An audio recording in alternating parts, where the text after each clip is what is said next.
திடீர்னு ஏன் அவர் ராமருக்கு பக்கம் போனார்? என்ன ராமர் எதனா நைட்டு கிட்டே எதனா வந்து எதனா பண்ணி விட்டாரா? என்னத்துக்கான்? அதாவது மனைவி போயிட்டா மென்டல் மாதிரி ஆகிட்டார் ராமர் அப்படின்னு சொல்ல வந்தார். இதை சீத்தை எங்கேயோ போயிட்டாங்க. சரி, அவன் மானஸ்தான், ஒருவனுக்கு ஒருத்தி அப்படின்னும்போது சம்சாரம் போச்சுன்னா சகலமும் போச்சு அப்படின்னு ஒரு பழமொழி இதில் ராஜ்கிரண் டைலாக்கு அந்த மாதிரி இருந்திருப்பார். நீ சம்சாரம் போனோடனே ஃபோன் போடுற ஆள் தானே, நீ வந்து அது சந்தோஷமாக தான் பார்ப்பேன். எனக்கு வைரமுத்து அந்த பெயரை கேட்ட உடனே பழக்கருப்பையா ஒன்று அடிக்கடி சொல்லுவார், கெட்டு போகிறதுக்கு எதுக்கு கேள்வி ஆறு வரைக்கும் காத்திருக்கணும், இளம் வயதில் கெட்டு போயிருந்தால் ஒரு சொகுசான வாழ்க்கையாவது கண்டிருக்கலாமே. அதாவது எதுக்கு சொல்லுவார்னா, ஜெயகாந்தன் பேனா கடைசி காலத்தில் முறிந்தது, அது வைரமுத்து பேனா போல் இளமை காலத்தில் முறிந்திருந்தால் ஒரு சொகுசான வாழ்க்கையாவது அனுபவித்திருக்கலாம்.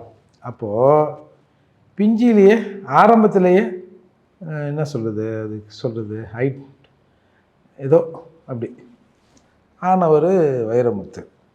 அதனால் என்னத்துக்கு இது இப்போ தேவையில்லாத இவங்களுக்கு வந்துங்க இதை பற்றி கேட்டால் யாரும் கேட்க மாட்டாங்க அப்படின்ற மாதிரி இவங்களுக்கு ஒரு நினப்பு.